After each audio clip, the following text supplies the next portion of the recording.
she's being told X, Y, and Z, and I don't think might get out of there. Well, the crowd are seeing the pictures on the big screen. This will be a day to remember in the tennis world.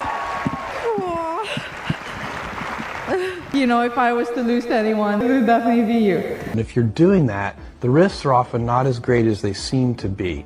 So for me, when I thought about... Coach has finally broken his silence, and what he revealed about the truth behind Alex Eala's tears changes everything. For weeks, the world thought they knew what happened in Manila. The pressure got to her. Yeah, they were really tough. The moment was too big. Oh, I'm like super happy. Totally understand the emotion right now. The golden girl of Philippine tennis crumbled when it mattered most. Not the only ones. Oh, Alexandra Eala, though. That's the story everyone believed. It's a lie. What actually happened on that court, what Alex Eala put her body through for 2 brutal hours while an entire nation watched, was never supposed to come out. She made her team promise, begged them to let the world believe she simply lost. And so she sat in that press room. I know a lot of people were rooting for me. Destroyed and told 100 million people she was sorry for failing them, but her coach couldn't watch anymore. What he will expose in the next 5 minutes left that room in stunned silence. Reporters stopped writing, cameras froze, because what they heard wasn't a story about losing, it was a story about a 20-year-old girl who could barely stand, who had been told by doctors she shouldn't even walk, choosing to destroy her own body rather than disappoint her people. To understand the weight of what happened, you need to understand what this tournament meant. The Philippines had waited decades for this moment, not just for a tournament, for proof that a country of 100 million people could produce a tennis star who belonged on the world stage. And then came Alex Eala, a girl from Quezon City who left her family at 13 years old, moved to Spain alone, trained at the Rafa Nadal Academy, while other kids her age went to birthday parties and school dances. She traded her childhood for a dream that everyone said was impossible. No Filipino had ever cracked the top 50. No Filipino had ever beaten a top 5 player. No Filipino had ever won a Grand Slam match. Alex did all 3. Miami 2025. Come Alexandra Eala! She walked in as a wild card ranked 141st in the world. She walked out having beaten 3 Grand Slam champions in a row, including world number 2, Iga Swiatek. The tennis world didn't just notice her. They couldn't stop talking about her. Alexandra Eala wasn't just a promising talent anymore. She was a phenomenon. She won the SEA Games gold, the first Filipina to do it in 26 years. She broke into the top 50, magazine covers, endorsement deals. Her press conferences drew more views than Alcaraz and Sabalenka combined.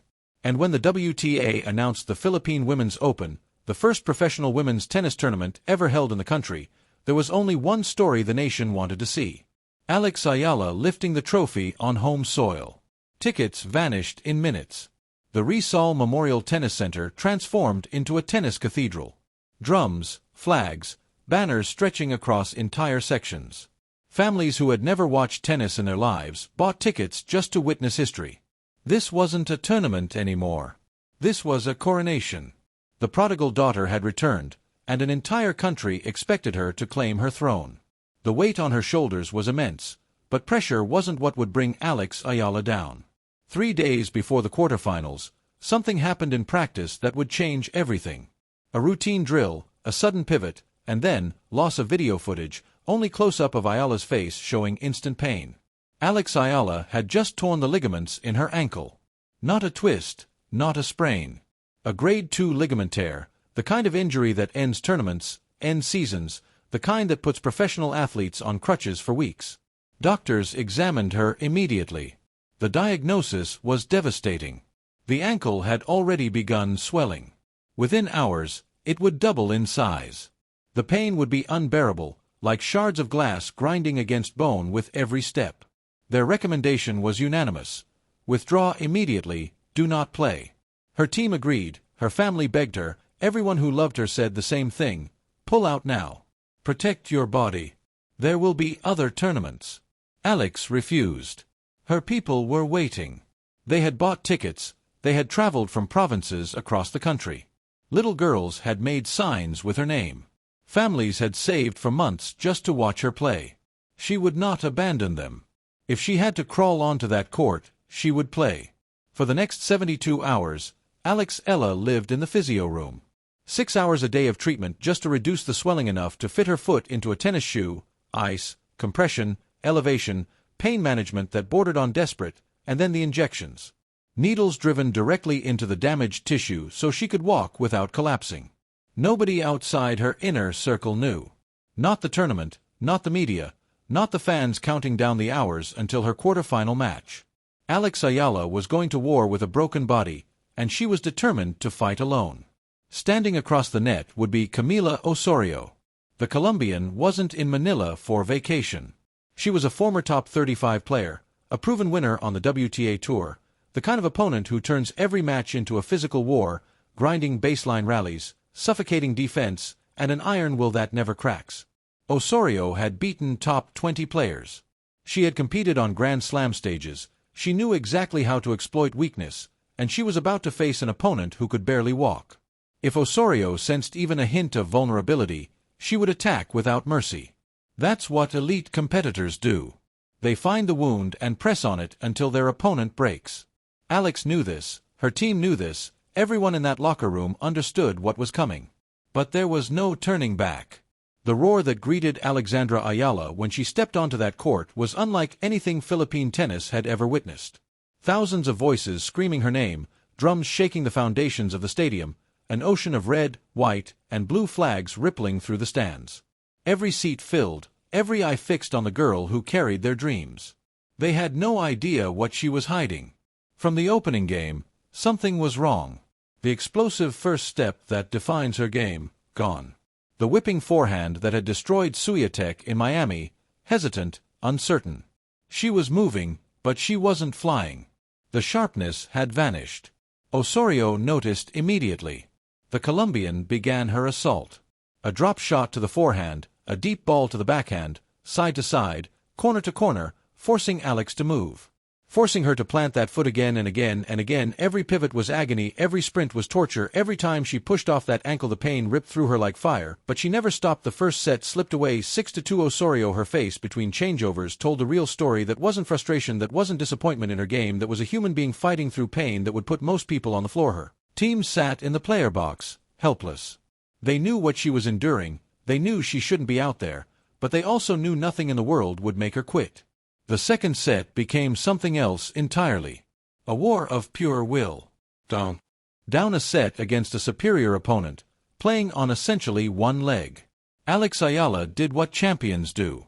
She fought back. She broke Osorio's serve, and the stadium erupted. The noise was deafening.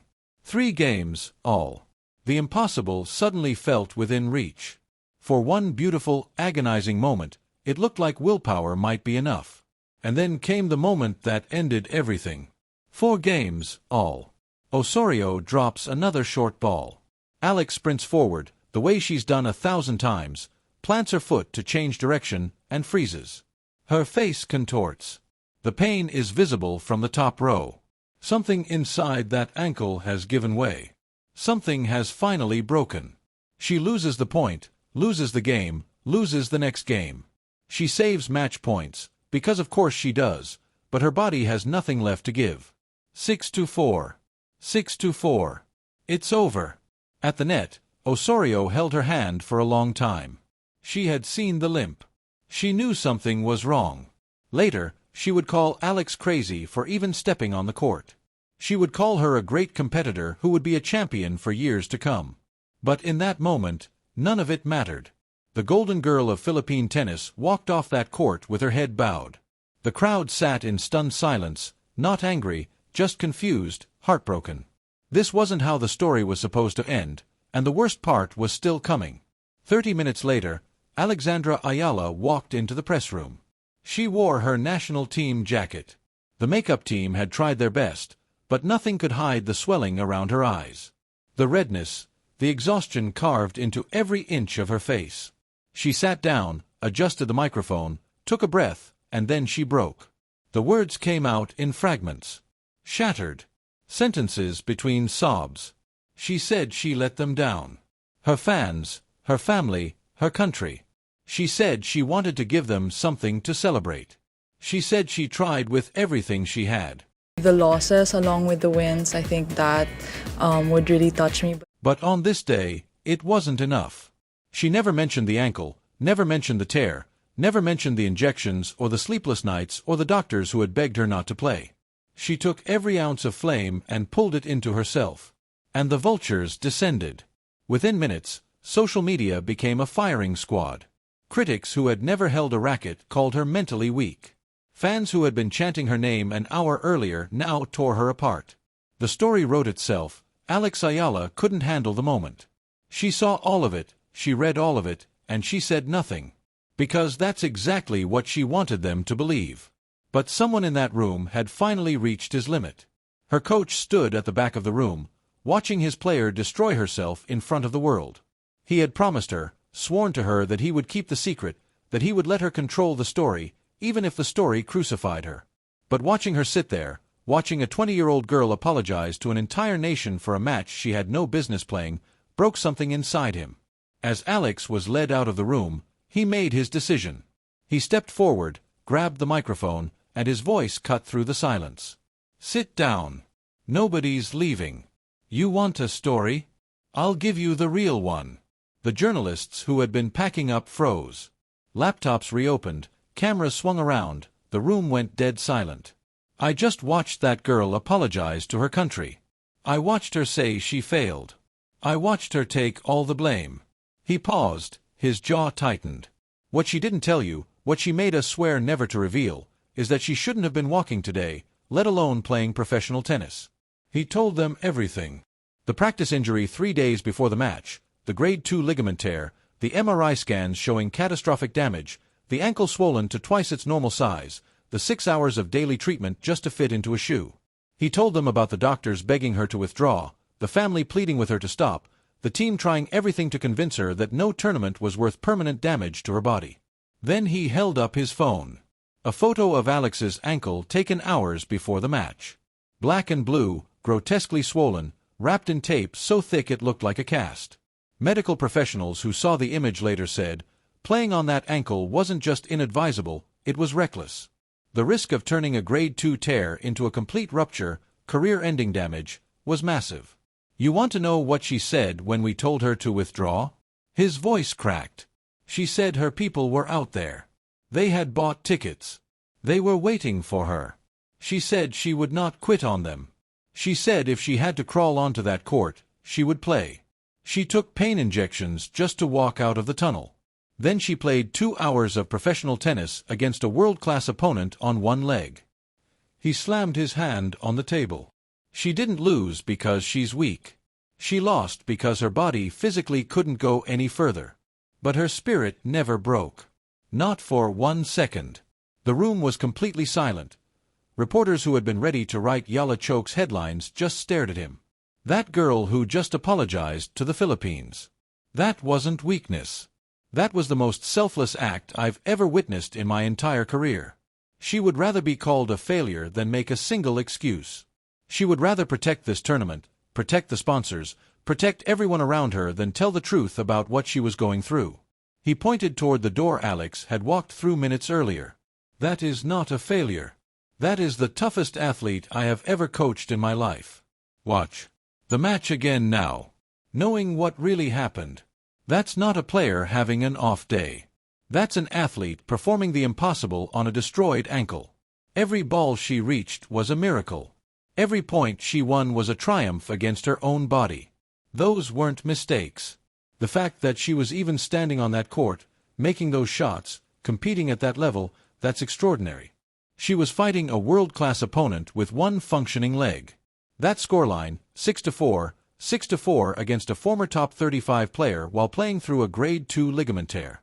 That's not a loss, that's legendary.